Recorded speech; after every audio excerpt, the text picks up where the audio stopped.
Hello and welcome to Basically Sci-Fi, the short story writing podcast with stories you can basically call sci-fi. I'm Adam.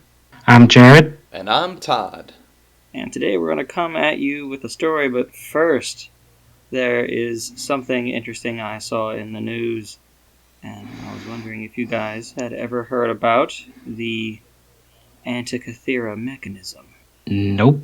Nope. No, In Japan, we only hear about mecha. Mecha? Oh, dude, they're making one of them big fucking Gundams down in somewhere. What? I mean, they... okay, no, no. There's a a model big one. statue. Yeah, in Odaiba. No, there's one that can move its legs and arms. Oh, I don't remember where it is. It's somewhere around. I had my wedding that you went to in Odaiba. Yeah. And I actually never saw that big old Gundam. It's because they moved it somewhere. To hide it from you. No, it was like on vacation. They replaced it with that big Statue of Liberty? Yeah. They heard those Americans were coming to town, didn't want anyone to steal their Gundam. No. And did you see that big Statue of Liberty that they got out right in front of the venue where we had it? Big? Yeah, I mean, like there's 2 stories tall, relatively big. Yeah. I mean, maybe not as... I've actually never... Again, being from New Jersey, New York area, I've also never seen the Statue of Liberty in person. I assume it's not as big. I think the Statue of Liberty in Las Vegas is about the same size as the one that was in Odaiba. You know, Vegas things are famous for being disappointingly small. Speaking of disappointingly small... Gundams. Back to Gundams, though. Why? How come that technology never took off? I always wondered that. I was fucking watching Gundam when I was a kid, and I thought, like, why do we have tanks? And instead of... Because it was a cartoon, not an actual technology. Because if you're going to build giant robots, why put a person in them? That's also a good question. Because they didn't have VR. VR technology is, like, I don't know, wild. If you explained to someone 100 years ago how they'd be able to, like, enter a fucking contained world in like, a computer or whatever, and, like, talk to Knuckles, the echidna, like... As opposed they wouldn't know why you were referring to an echidna by their first name, but... You know Knuckles the echidna from VR chat? I know who Knuckles is, but someone 100 years ago doesn't, or wouldn't. Oh yeah, they probably... Anyway, if you explained it to them in terms that they might understand, they still might not understand it. Yeah, exactly. Anyway, though, I learned... so Knuckles is a famous Nintendo character. Knuckles and Sonic. And there is something I learned recently that Nintendo is really old. Apparently, Nintendo was made before the Meiji Restoration. Yeah, it was a toy company. Yeah, it's like other things we can find on Wikipedia. It's like a 200-year-old company. No, I was watching a YouTube video like 4 days ago, so I don't remember exactly how old it is. But man, that company is old as shit. That's the best way to present information. Like, I could Wikipedia, but that feels disingenuous. I'm gonna tell you this thing I half know. You gotta mansplain instead, right? Yeah. Oh my god. That is the fear. At my workplace, at least, that, like, I'm telling a student something that they already know, just sitting there, like, going on, like, did you know that this is a gerund? And I'm like, did I just mansplain a gerund to you? See, but, I mean, you can't just go to school and then accuse the teacher of mansplaining because the teacher is a man. Yeah, teaching is kind of just explaining, so, And my boss has the damn gumption to tell me you gotta not explain so much.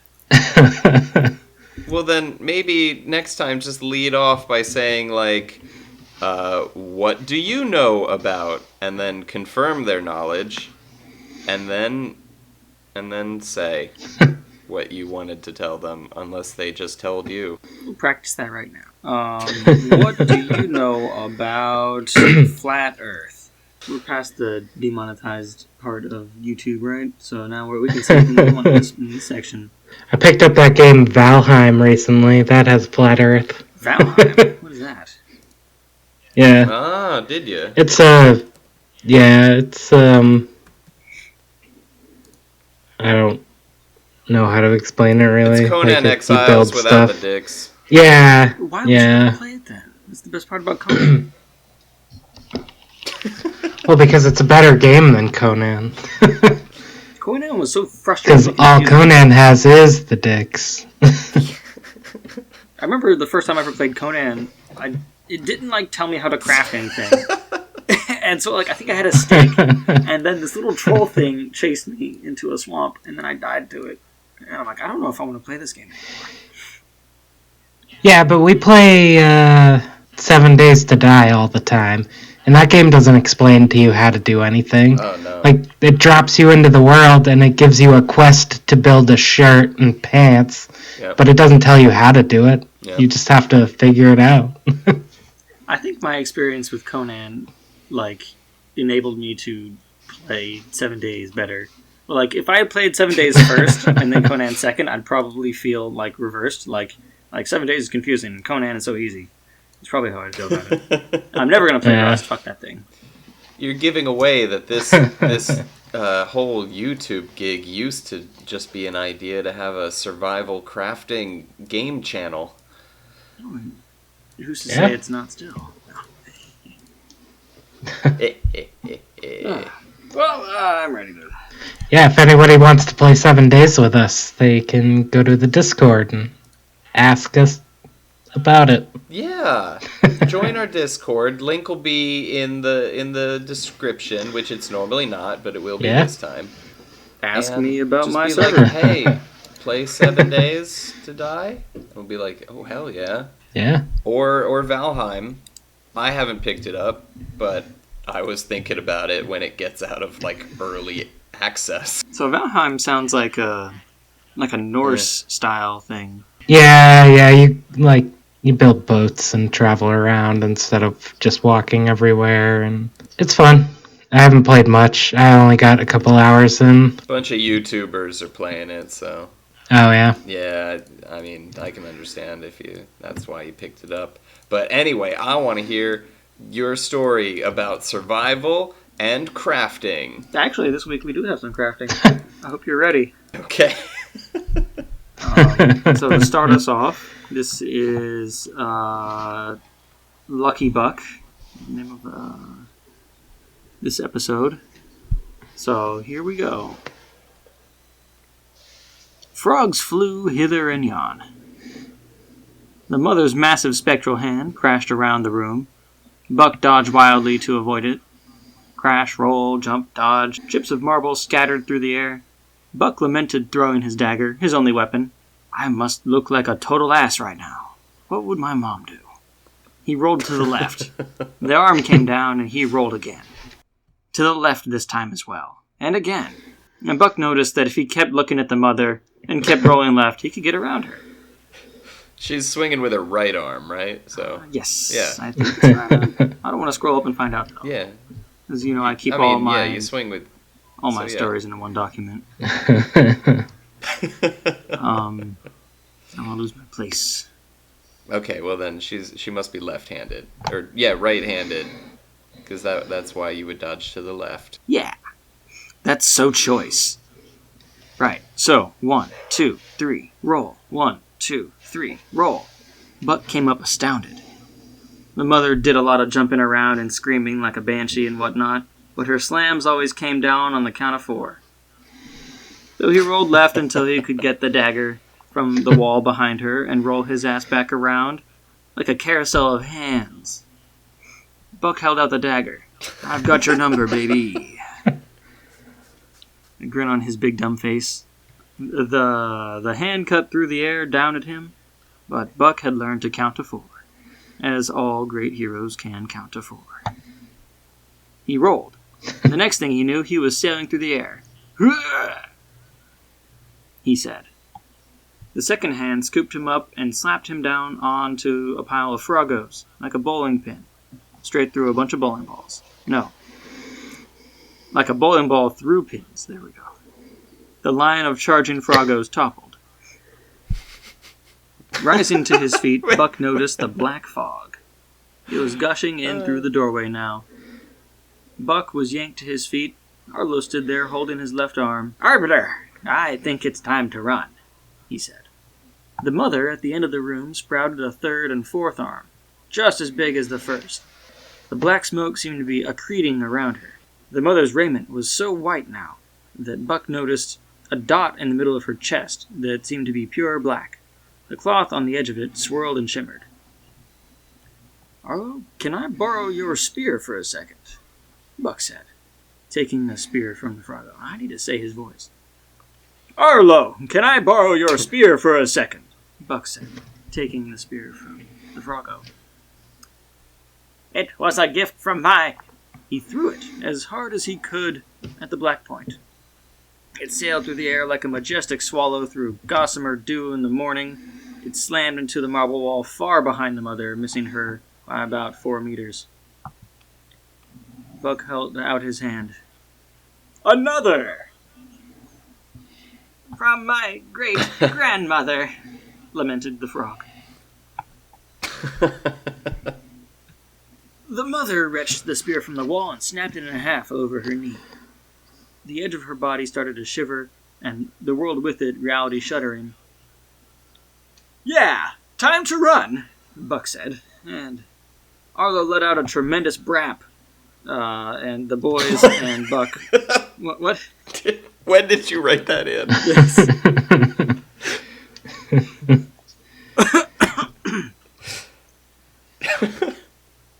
Arlo let out a tremendous brap, and the Froggy Boys and Buck followed close behind, scrambling through the door. Arlo turned to shut the door. "No time," Buck said, bolting past the doorway and lifting him over his shoulder. He carried him princess style, due to his size. Buck was easily the fastest of the Froggy bunch, so they came to a fork, and Buck searched his heart. He started down the left corridor. Left was his lucky number today. Another fork, another left. Is that in quotes, or? Yes. I mean, I want to know who's saying that wrong. At which point? Is that the narrator, or Buck, or did you read your own thing wrong? It's Buck's brain cells. Okay. Another fork, another left. And left. A 4-way intersection? Definitely straight here. And then left.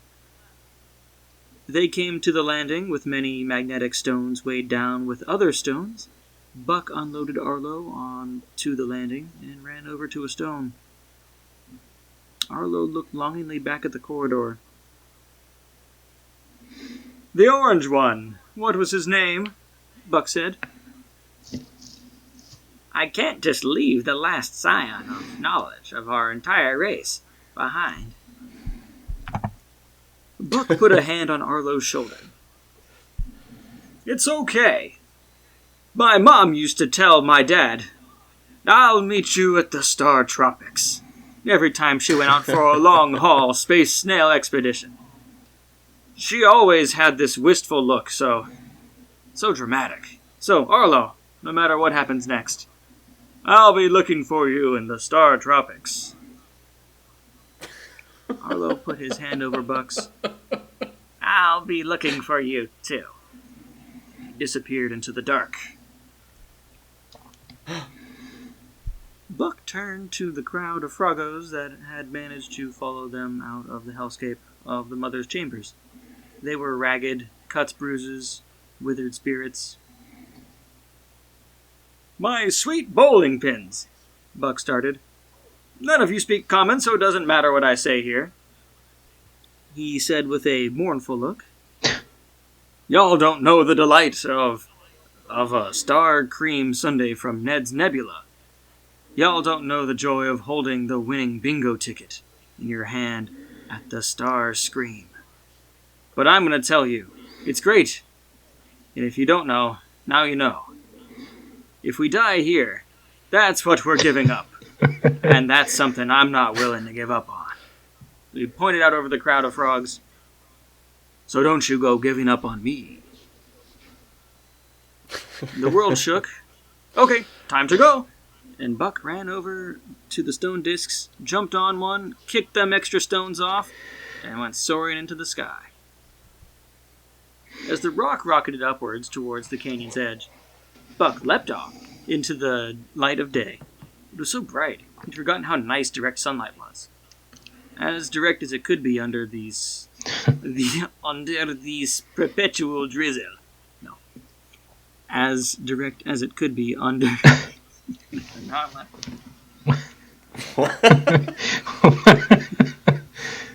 As direct as it could be under the perpetual drizzle and upper atmospheric lightning of this rock.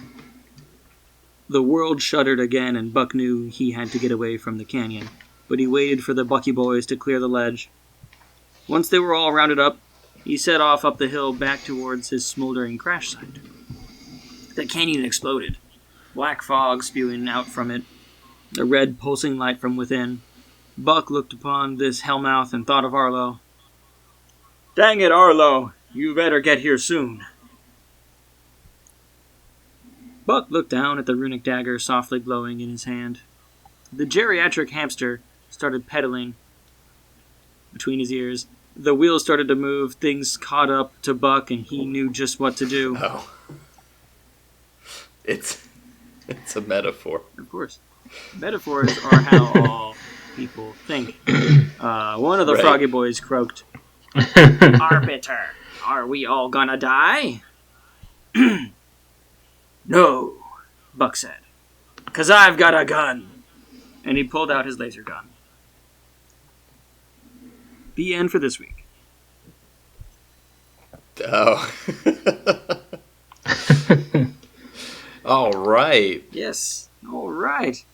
Yeah. Introducing the next important character, Gun. The hamster? Oh. Or the geriatric hamster. The next important character in this story is Gun. As we all know. That's how you turn the tides on a space battle. Yeah. Between cave frogs. Yeah, they all got them. Well, no, the cave frogs don't have any technical. I mean, what is technology? Right. I mean, those magnetic stones are pretty dank technology. I'd love to have spears. Yeah. Are technically technology. So I have a question. Yes. Yeah. Is this story narrated by Buck in the third person? No. No? I don't think so. Yeah. Okay. But the narrator did pick up a few quirks from Buck, sounds like. Okay. This week, the narrator has a small amount of access to Buck's brain, I guess. I don't know. I've read some stories where there's like the narrator doesn't tell you everything the person's thinking, but if they're not talking but they're thinking something, they're like, oh, he ruminated on this thing and he thought to himself, right? So right. I mean, it's just a stylistic choice between the third person omniscient and the third person limited. So your narrator is omniscient. And it's not that he needs to tell us everything he knows, but he tells us everything he chooses to know. Yeah. Or whatever is relevant to that moment, yeah. Yeah. I didn't take a creative writing course, so I'm not really sure exactly if I'm fucking up the narration by flipping back and forth between more than one style of narration. If I am, please tell me. No, that's just. No, it's. Yeah. I just thought it would be funny if it was him in the third person. It was just because that point where Todd asked if it was the narrator or Buck. You said it was Buck, but yeah, no. Like I said, I was just wondering. It would kind of make sense if it was Buck. It's not an issue. If it was Buck, looking back at that time in his life and telling us the thing that happened. Yeah, I could Bilbo Baggins this shit. Yeah. Yeah. That's an idea for the there and back again. Yeah. Bilbo Baggins. I mean, I was just giving you the vocabulary for the thing that you were describing, where a narrator can say that the person thought this. Like, there's a word for that. That's all. Yeah. Maybe I'll apply to the University of Phoenix online to get a nice creative writing course that I can take. And then someday you can use big words like me, who also went to University of Phoenix online. For 7 years. 7 years. I wish there were like community colleges around near where I live that I could just like take a course and then like be done with it. Nice. Yeah, I mean, I think that's what online colleges are for. Is it? Everything's online now, anyway. Yeah. Oh yeah. Yeah, most community colleges have, or at least most state colleges, I should say, not community colleges. Though they probably do as well. But most state colleges have online courses now. I know University of Maine does, and a lot more since coronavirus. Yeah. Tomo's taking an online class right now. Or an online class. Yeah, she's trying to finally graduate. Get her degree. Nice. Yeah. I know that credits for universities have like a 10-year expiration date. I don't know why the credits for courses expire like food does. I remember someone saying they probably should have expired because information changes. They should expire my degree. Like I didn't even learn anything in the classes when I was there. It's not like I remember it now. Once you graduate, like your credits are fucking gone. You're like, oh yeah, no more. You can't use these again because you forgot them. But you got a piece of paper that says at one point you did know them. Yeah. Oh yeah. I mean, if you held a gun to my head and say, "Tell me what the chemical makeup of sugar is," I would be like, "Oh fuck, carbon's in there somewhere." The other ones. Oh no. I mean, yes, and we both studied important things like chemistry when we were in school. Yeah. Yes, I definitely remember taking science classes in college. Oh, we all took. I took 2. It's just a vague haze. We all took extremely useful majors.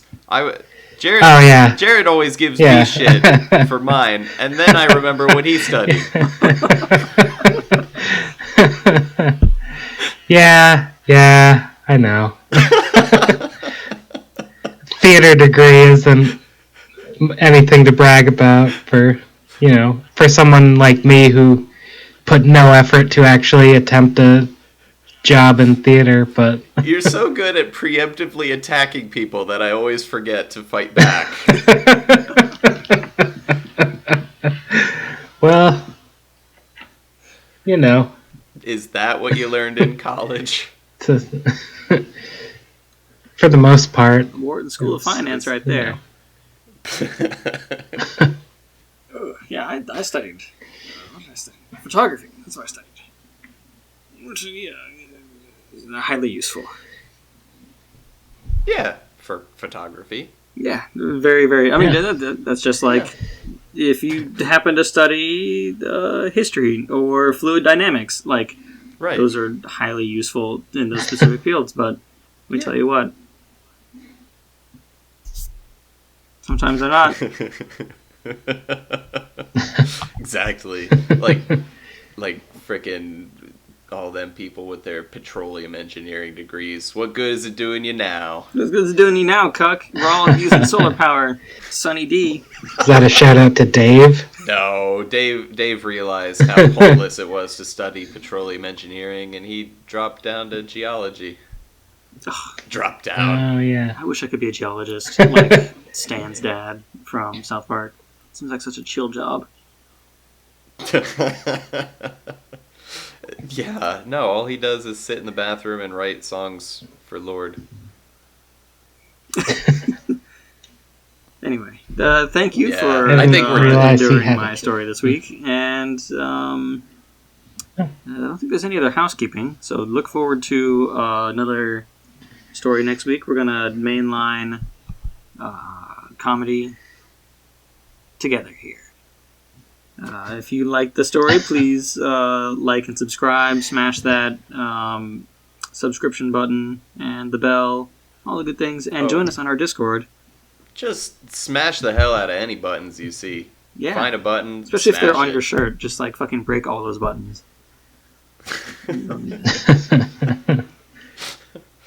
Pound your chest. You're a man, unless you're not. In And which case, that's fine too. Subscribe. Also, look for metaphorical buttons and make sure to push every single one of them. You're pushing my buttons. It's a talent. And we'll see you later. Bye. Bye. Bye.